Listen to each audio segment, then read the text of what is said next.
कहानी की शुरुआत में हम केडी पाठक को देखते हैं। नहीं, मेरा मतलब उस जैसे लॉयर को जो कि केडी पाठक की तरह काफ़ी फेमस है। नाम बोले तो तेंगजी।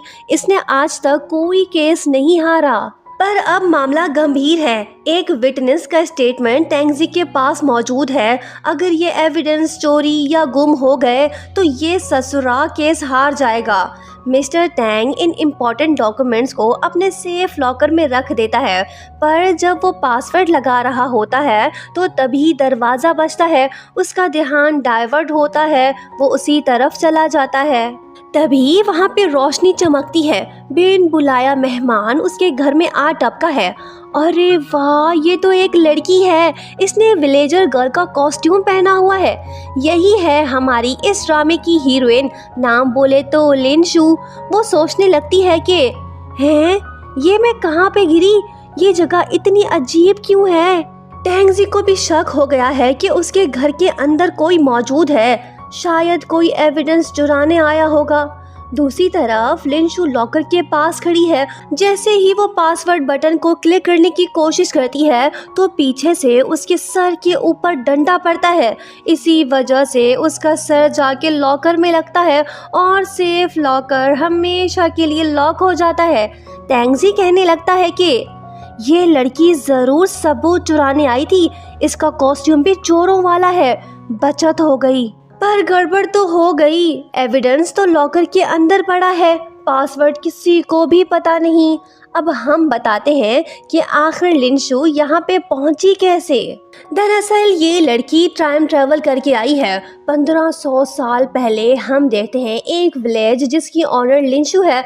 वहाँ पे जिंदगी नॉर्मल चल रही थी। लिनशू के मास्टर यानी कि ओल्ड चीफ पहले इस विलेज का ऑनर हुआ करता था। उसने लिनशू को अच्छे से ट्रेन भी किया है, पर सेकंड मास्टर जो कि बुरा इंसान है, वो लिनशू की शादी जबरदस्ती दूसरे कॉटेज में कराना चाहता है, पर लिनशू ऐसा हरगिज नहीं चाहती।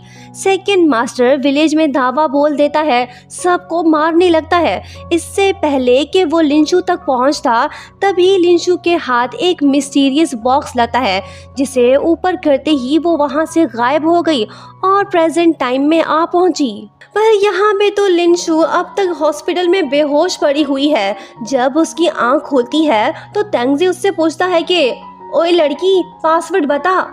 लिनशू उसे अपनी दास्तां बताने लगती है, पर तेंगजी उससे कहता है कि ओ चोरनी, मेरे पास तेरी फालतू बातें सुनने का टाइम नहीं है। जल्दी से पासवर्ड बता, नहीं तो जेल जाने के लिए तैयार हो जा। वो कहती है कि तेरी बातें मुझे समझ नहीं आ रही, फिर से बोल। ये बात सुन के तेंगजी गुस्सा होता है। तभी लिनशू की नज़र उसके कपड़ों पे पड़ती है जो कि चेंज होते हैं। बस फिर क्या, वो कहने लगती है कि बेशर्मो, किसने मेरे कपड़े चेंज किए? तुम सब बुरे इंसान हो, मैं तुमसे फाइट करूंगी। फिर क्या, लिनशू उन्हें अपना जलवा दिखाने लगती है। सब के सब डर जाते हैं। इस लड़की से फाइट करना अपनी मौत को दावत देने के बराबर है। तेंगजी भाग जाता है। डॉक्टर साहब आके मामले को ठंडा करते हैं। वो लिनशू को उसके अंदाज में समझाते हैं। वो समझ जाती है। बाद में डॉक्टर तेंगजी को बताता है कि इस बेचारी की याददाश्त जा चुकी है। बोले तो ये लड़की short term memory loss patient बन गई है। वो पूछता है कि तो फिर हम क्या करें? वो कहता है कि इसे वहीं ले जाओ जहाँ पे इसे चोट लगी थी। क्या पता इसकी याददाश्त वापस आ जाए। तेंगजी तो बुरी तरह फंस गया। अब ये इस लड़की को जाने भी नहीं देगा, क्योंकि उसका सेफ लॉकर अब यही लड़की ओपन कर सकती है, ऐसा उसे लगता है। फिर क्या, वो लिनशू को पकड़ के अपने साथ ले जाता है। आसपास का फ्यूचरिस्टिक माहौल देख के लिनशू तो बड़ी हैरान होती है। बड़ी बड़ी बिल्डिंग्स, गाड़ियाँ, इससे पहले कहाँ देखे थे? हाँ, देखे थे। उसका मास्टर अपने वक्त का नोस्ट्राडामस था। उसने इसे सब कुछ बताया था कि आगे चल के क्या होने वाला है। लिनशू तेंगजी से कहती है कि वो वाली कार तुम्हारी वाली कार से थोड़ी बड़ी है। इसका मतलब ये हुआ ना कि तुम इतने अमीर नहीं हो। छी, गरीब इंसान। तेंगजी कहने लगता है कि मुझे अपने गुस्से पे कंट्रोल करना होगा, इससे मैं बाद में मजा चखाऊंगा। लिंशु इससे पहले कभी कार में नहीं बैठी, अब इसे उल्टी तो आएगी ना, फिर क्या वो यही करती है। तेंगजी को अपने गाड़ी की सर्विस करवाना पड़ जाती है। वो लिंशु से कहता है कि बदतमीज लड़की, सीट बेल्ट बांधो और मुंह बंद करके चुपचाप बैठो। वो कहती है कि छूने की हिम्मत मत करना वरना काट डालूंगी, समझे। दोनों घर पहुंचते हैं तभी लिंशु की नजर एक फोटो पे पड़ती है, जिसे देखने के बाद वो कहने लगती है कि ये तो मेरे मास्टर यानी कि ओल्ड चीफ है, तुमने इन्हें कहाँ पे छुपा रखा है, जल्दी से बता। वो कहता है कि ओ पागल लड़की, ये मेरे ग्रैंडपा हैं, ये उनके मेडिकल रिपोर्ट्स हैं, ना कि कोई सीवी। वो कहती है कि नहीं, झूठ है ये, मुझे उनसे मिलना होगा, जल्दी से बताओ वरना ठीक नहीं होगा। लीशन तेंगजी को साइड में ले जाके कहने लगता है कि इस सिचुएशन में दो ही बातें पॉसिबल हैं, या तो ये लड़की पागल है या हम दोनों, कुछ समझ नहीं आ रहा। तेंगजी लीशन को नए कपड़े देता है, वो पहन के आती है और कहने लगती है कि ये कपड़े तो काफी शॉर्ट हैं, क्या तुम लोग इतने गरीब हो। वो कहता है कि ओ मैडम, तुमने कपड़े सही से नहीं पहने हुए, रुको मैं तुम्हें बताता हूँ। जैसे ही तेंगजी उसे छूने की कोशिश करता है तो लिंशु उसे 2-3 थप्पड़ दे मारती है। मार खाने के बाद तेंगजी उससे कहता है कि तुम मुझे इस लॉकर का पासवर्ड बताओ, मैं तुम्हें ग्रैंडपा के पास ले जाऊंगा। वो कहती है कि कौन सा पासवर्ड, तुम क्या बोल रहे हो। दोनों लड़ने लगते हैं। लीशन बीच में पड़ता है और दोनों को रोकता है। वो तेंगजी से कहने लगता है कि भाई दिमाग से काम ले, याद नहीं डॉक्टर ने क्या कहा था, इस लड़की को खुश रख ताकि इसकी याददाश्त वापस आ सके। अगर तुम्हें केस जीतना है तो यही करना होगा। वो कहता है कि हाँ यार, तू सही बोल रहा है, सॉरी मैं थोड़ा जज्बाती हो गया था। जब तक इसकी याददाश्त वापस नहीं आती तब तक ये मेरे साथ रहेगी। नेक्स्ट सीन में तेंगजी लिंशु से पूछता है कि तुम यहाँ पे कैसे आई। वो बताने लगती है कि सेकंड मास्टर मुझे मारना चाहते थे, मेरे हाथ एक बॉक्स लगा, मैंने उसे खोल दिया और मैं यहाँ पे आ पहुँची। वो कहने लगता है कि ठीक है, सुनो, अगर यहाँ पे सुकून से रहना है तो तुम्हें मेरी हर बात माननी होगी। जाओ मेरे लिए पानी लेकर आओ। वो कहती है कि ओके बॉस, लाओ ये मग मुझे दो, मैं अभी लेके आती हूँ। लिंशु बाथरूम की तरफ चली जाती है। कुछ देर बाद कमोड से गुड़गुड़ की आवाज आने लगती है, जिसे सुनते ही तेंगजी भागते हुए वहां पे पहुंचता है। लिंशु उससे कहती है कि बॉस ये रहा साफ पानी, ये नलका तो वाकई में अमेजिंग है। ये बात सुनते ही तेंगजी को उल्टी आने लगती है। वो लिंशु से मग लेके डस्टबिन में डाल देता है और कहने लगता है कि पागल लड़की, तुमने मेरा लिमिटेड एडिशन वाला मग बर्बाद कर दिया। 16 घंटे लाइन में लग के मैंने इसे बाय किया था और तुमने उसे 16 सेकंड्स में बर्बाद कर दिया। लिंशु कहती है कि सॉरी, मुझे लगा कि तुम लोग यहाँ से पानी पीते होगे, मैं चलती हूँ, तुम खुद जाके पानी पी लेना। तेंगजी सोचता है कि कहाँ फंस गया, ये लड़की तो मुझे पागल कर देगी, अब इसका क्या करूँ। खुल जा सिम सिम, बंद हो जा सिम सिम। तेंगजी का घर तो स्मार्ट होम है, इसका पूरा घर गोकुल बाबा के वॉइस कमांड से रन होता है। ये हमारे लिए तो नई बात नहीं है, पर लिंशु के लिए ये सब चीज़ें हैरान कुन है। ये तो ताली बजा के बल्ब ऑन ऑफ करने में लगी हुई है, इसी में ही खुश है। पुराने ज़माने से आई लड़की को हेयर ड्रायर के बारे में कहाँ पता होगा। ये तो इससे ऐसे डर रही है जैसे ये कोई बाल काटने वाली मशीन हो। बहरहाल लिंशु की लाइफ यहाँ पे मस्त गुजर रही है, वो बिल्कुल भी बोर नहीं हो रही। पर तेंगजी की हालत पतली हो गई है। लिंशु की हरकतों ने उसे जहनी मरीज बना दिया है। वो लीशन को फोन करके बताने लगता है कि भाई, अगर ये लड़की कुछ दिन और मेरे साथ रही तो मैं पागल खाने पहुंच जाऊंगा। नेक्स्ट मॉर्निंग तेंगजी के घर पे एक लड़की नाजिल होती है जिसका नाम जूयी है। लिंशु और उसका आमना सामना होता है। जूयी सोचने लगती है कि जरूर ये लड़की तेंगजी को पटाने आई है, पर फिकर नॉट, मैं ऐसा होने नहीं दूंगी। इसे यहाँ से भगा के ही दम लूंगी। जूही के शॉर्ट कपड़े देख के लिंशु उससे पूछती है कि ओ मैडम, कौन से कोठे से आई हो? तुम्हारी लाइफ बड़ी हार्ड होगी ना। वो कहती है कि बदतमीज, तमीज से बात कर, मैं कोई ऐसी वैसी लड़की नहीं हूँ, मैं तेंगजी की गर्लफ्रेंड हूँ, समझी?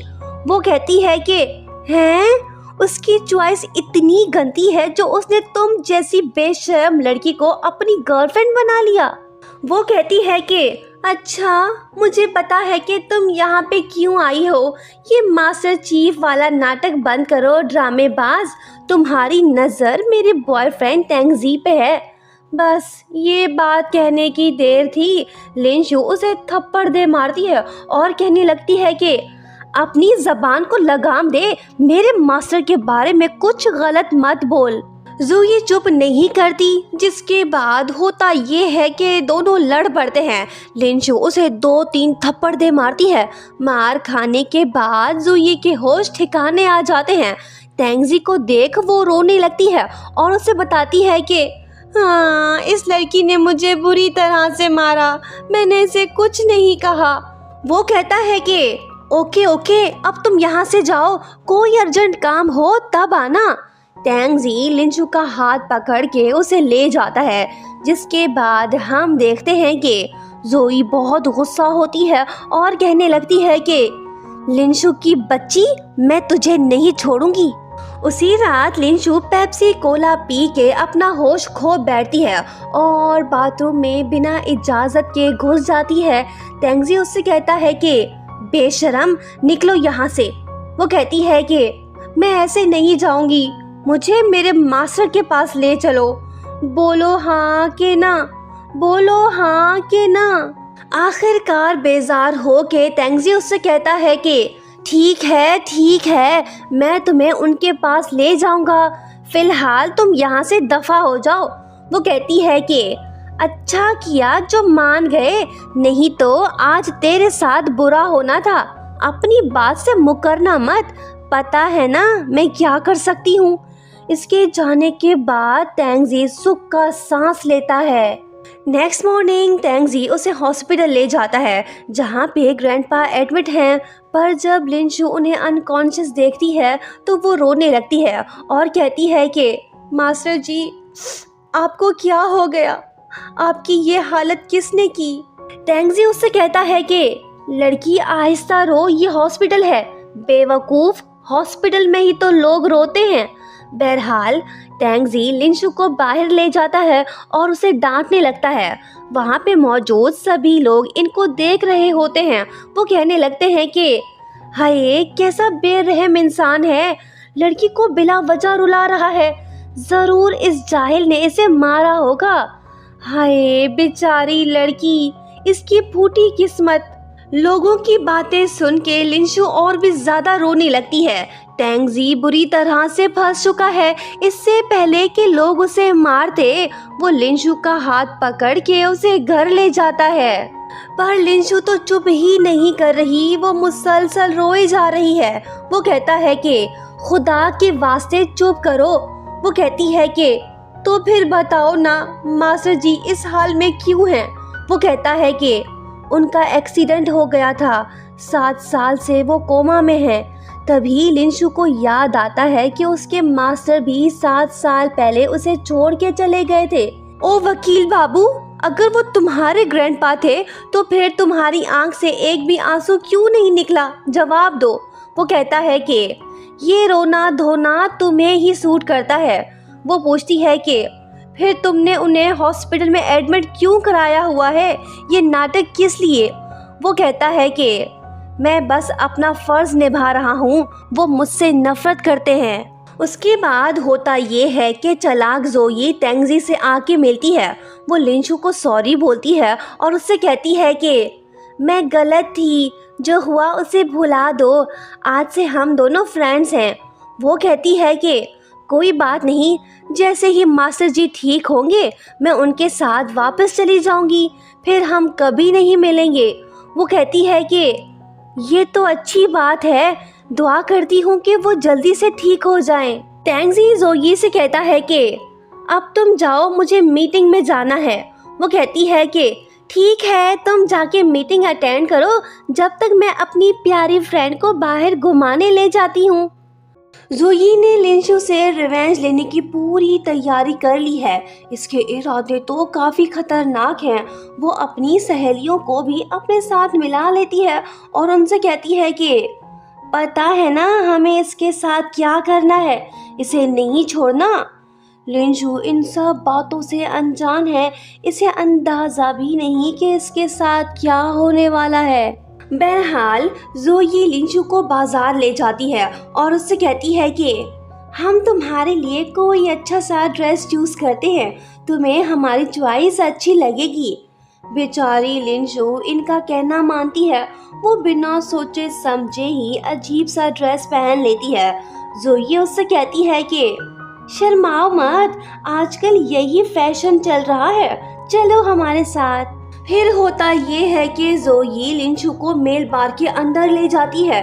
लिंशु उससे पूछती है कि ये सब मुझे घूर के क्यों देख रहे हैं। वो कहती है कि बेवकूफ, तुम स्पेशल जो हो, तुम अपने मास्टर जी को ठीक देखना चाहती हो ना।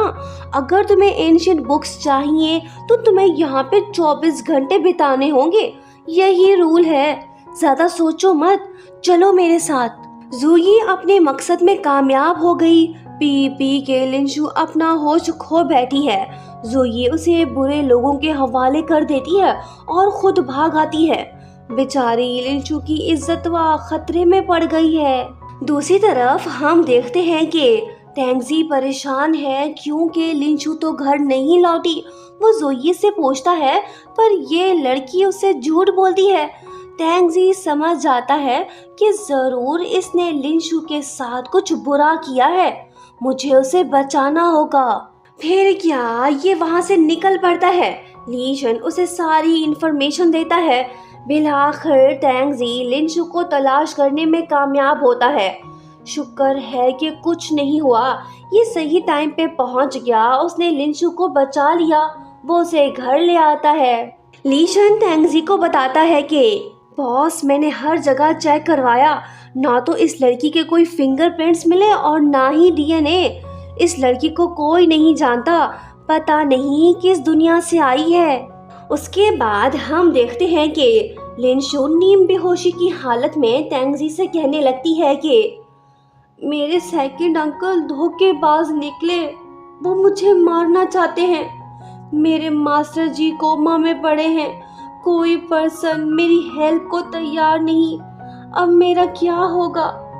मैं एक हैंडसम लॉयर से मिली, वो मुझे हर वक्त बुली करता है, मेरी किसी बात पे यकीन नहीं करता, वो मुझे पागल समझता है। लिंशु इमोशनल सी हो गई है। इसने अपने दिल की सारी बातें टैंगजी को बता दी। इसके बहते आंसू देख के भी टैंगजी का दिल नहीं पिघला। वो खुद से कहने लगता है कि इस पे यकीन मत करो, ये लड़की मिस्टर चैंग की एजेंट है, मुझे तो सिर्फ पासवर्ड चाहिए और कुछ नहीं। हर रात के बाद सुबह होती है। सो हो गई सुबह। लिंशु नींद से उठती है। टैंगजी ने ब्रेकफास्ट तैयार कर रखा है। वो लिंशु से कहता है कि ये मोबाइल अपने पास रखो, कोई परेशानी हो तो इस बटन को दबा के कॉल कर लेना, समझी। लिंशु उससे कहती है कि कल रात के लिए थैंक्स, अगर तुम ना आते तो पता नहीं क्या होता। एनीवेज, आज से हम दोनों फ्रेंड्स हैं, मैं तुम्हारी एहसानमंद हूँ। टैंगजी उससे कहता है कि सुनो लड़की, प्रोफेशनल डॉक्टर्स ग्रैंडपा का इलाज कर रहे हैं, तुम उन्हें लेकर परेशान मत हो, वो ठीक हो जाएंगे। वो कहती है कि ओके।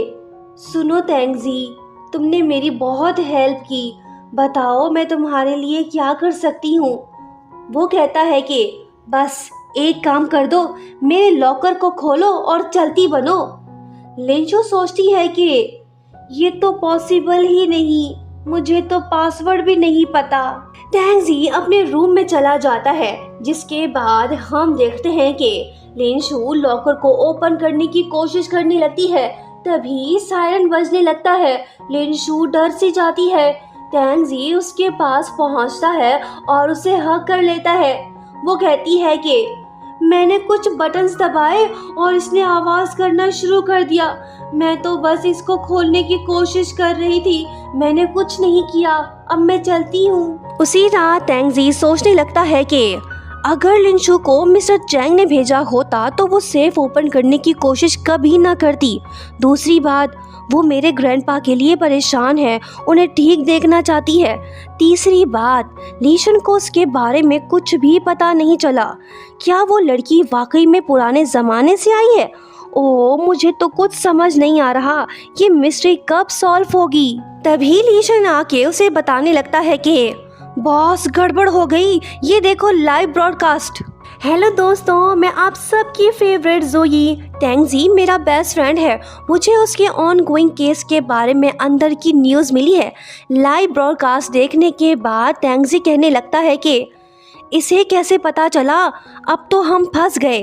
लीशन उससे कहता है कि कल रात उसने लिंशु को हर्ट करने की कोशिश की और आज आपको, आखिर क्यों, वो चाहती क्या है। लाइव ब्रॉडकास्ट देखने के बाद तेंगजी जोई के घर जा पहुंचता है। शक्ल से दिखाई दे रहा है कि इसका मूड खराब है। जोई उससे कहती है कि मैंने कुछ नहीं किया, उस लिंशु ने जबरदस्ती मुझसे सब कुछ बुलवाया। तुम समझ क्यों नहीं रहे, वो अच्छी लड़की नहीं है, वो तुम्हें बेवकूफ़ बना रही है। वो मिस्टर चैंग की एजेंट है। ये लो मोबाइल, खुद ही देख लो।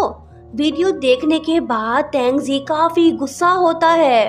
पर दूसरी तरफ हम देखते हैं कि लिंशु की लाइफ तो मस्त चल रही है। ना ये लड़की किसी से डरती है, ना ही इसे किसी बात की टेंशन है। तभी तेंगजी वहीं पे आता है और उससे कहने लगता है कि बहुत हो गया, बताओ तुम्हें किसने भेजा है, तुम आखिर मुझसे चाहती क्या हो, आज तुम्हें सब कुछ बताना ही पड़ेगा। अरे नहीं, गुंडे लोग आ गए। तेंगजी तो बुरी तरह से फंस गया। लाइव ब्रॉडकास्ट देखने के बाद तो इसके दुश्मनों का यहाँ पे आना तो बनता है ना। तेंगजी उनसे कहता है कि मुझे पता है कि तुम लोग क्या चाहते हो, आओ लड़ो मुझसे। सुपर गर्ल लिंशु तेंगजी को साइड में करके खुद सामने आ जाती है और एक एक करके सबको मजा चखाने लगती है। अरे नहीं, गड़बड़ हो गई। एक गुंडा तेंगजी के गर्दन पे चाकू रखकर लिंशु से कहने लगता है कि सरेंडर करो वरना इसे टपका दूंगा। तेंगजी कहने लगता है कि तुम मेरी फिक्र मत करो, ये कुछ नहीं करेगा। ये सीन देख के लिंशु की यादें ताज़ा हो गईं। वो कहने लगती है कि मैं जिंजू को तो नहीं बचा पाई थी, पर इसे मरने नहीं दूंगी। फिर होता ये है कि लिंशु तेंगजी को बचाने में कामयाब होती है। सभी गुंडे इनके हाथ लग जाते हैं। अब इनसे पूछताछ तो करनी पड़ेगी। ये काम डरपोक तेंगजी से तो नहीं हो पाएगा। सुपर गर्ल लिंशु को ही कुछ करना होगा।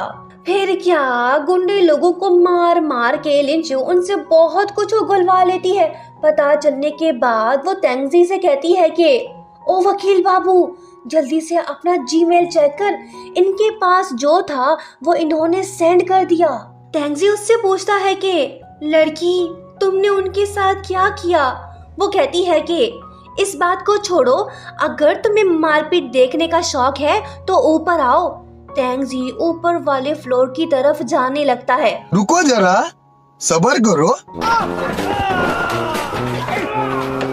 गुंडे लोगों के चीखने चिल्लाने की आवाजें सुनने के बाद तेंगजी खौफजदा हो जाता है और वो ऊपर जाने का प्रोग्राम फौरन से कैंसिल कर देता है। उसके बाद हमें पता चलता है कि दरअसल ये सारा प्लान लिंशु ने बनाया था। वो खुद चाहती थी कि तेंगजी के दुश्मन उसके घर आए। हुआ कुछ यूं था कि जब लिंशु ने जोई का लाइव ब्रॉडकास्ट देखा तो उसके दिमाग में आइडिया आया। वो उसके पास जा पहुंची और उससे कहने लगी कि जैसा मैं बोल रही हूँ वैसा कर। जोई तो इससे डरती है, इसने वही किया जो लिंशु ने इसे करने को कहा। उसके बाद जो हुआ वो हम देख चुके हैं। प्रेजेंट टाइम में तेंगजी लिंशु से कहता है कि सो ये तुम्हारा प्लान था, गुड, तुमने सही किया। मेरे हाथ कुछ सबूत लगे हैं, अब मेरा केस स्ट्रॉन्ग हो गया है। तभी लिंशु को जोई की कॉल आती है जो उससे कहती है कि अब तुम अपना प्रॉमिस पूरा करो, तुमने जैसा कहा मैंने वैसा किया। तेंगजी की जान छोड़ो, उससे दूर चली जाओ। वो कहती है कि सपने देखना छोड़ दे, मैं कहीं नहीं जाने वाली।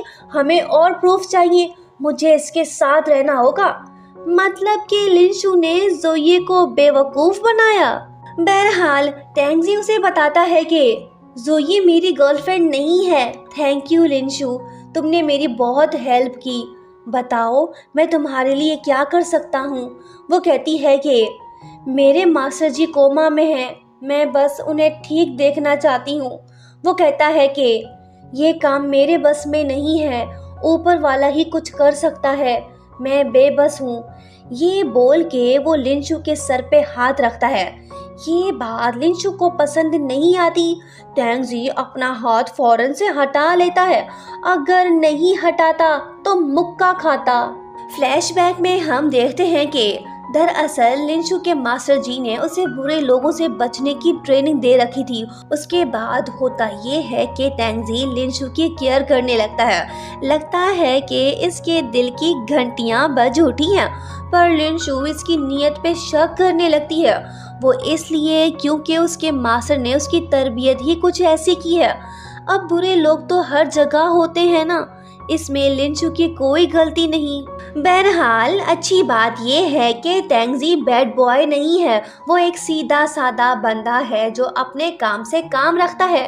लिंशु कब ये बात समझेगी, ये देखना अभी बाकी है। कुछ दिन बाद होता ये है कि टेंगजी लिंशु को अपने होम टाउन ले जाता है ताकि उसे वहाँ पे कोई सुराग मिल सके। अब ये दोनों साथ में घूम फिर रहे हैं तो रोमांटिक माहौल तो बनना चाहिए। यही होता है। टेंगजी सोचने लगता है कि जरूर लिंशु को मुझसे प्यार हो गया है। उसका इमेजिनरी हमशक्ल कहने लगता है कि नहीं, ये तेरी भूल है, वो तुझ जैसे साइको से कभी प्यार नहीं करेगी। फाइनली टेंगजी को पता चल ही गया कि लिंशु वाकई में टाइम ट्रेवल करके आई है। अब इसे कैसे पता चला, मैं आपको बताती हूँ। दरअसल ये बात लिशन को पता चली थी कि लिंशु के मार्शल आर्ट स्किल्स 1500 साल पुराने हैं। ये आर्ट आजकल कम लोगों को आता है। ये बात प्रूव करने के लिए काफ़ी है कि लिंशु यहाँ की नहीं, वहाँ की है।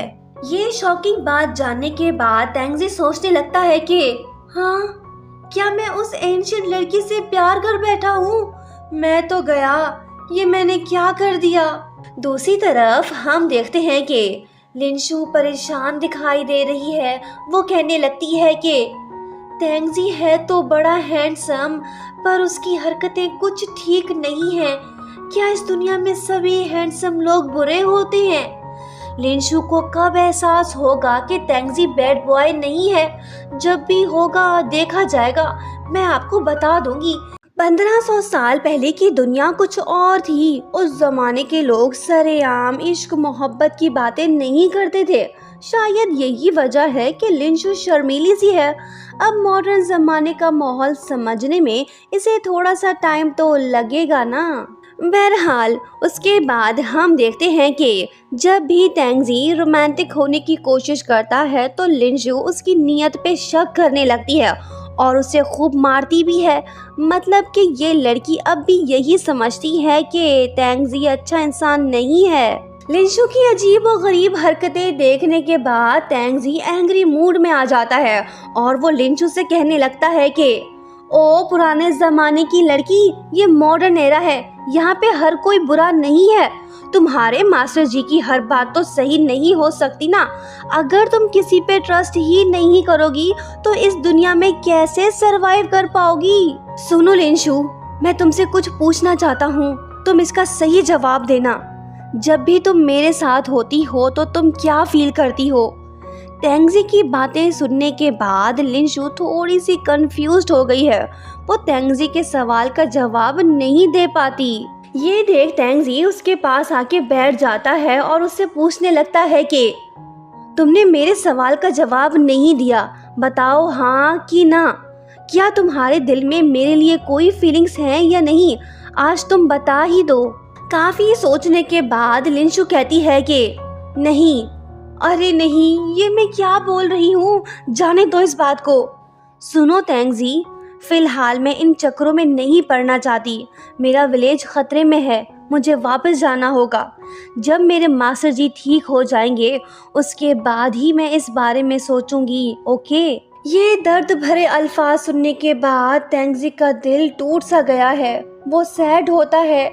इसकी ये हालत देखने के बाद लिंशु उससे कहती है कि तुम दुखी मत हो, मेरा वो मतलब नहीं था। मैं जल्दी ही तुम्हें बता दूंगी कि मेरे दिल में क्या है। ये बात सुन के तेंगजी खुश होता है। मौके पे चौका। फिर से रोमांटिक सीन शुरू। दिल की धड़कनें तेज।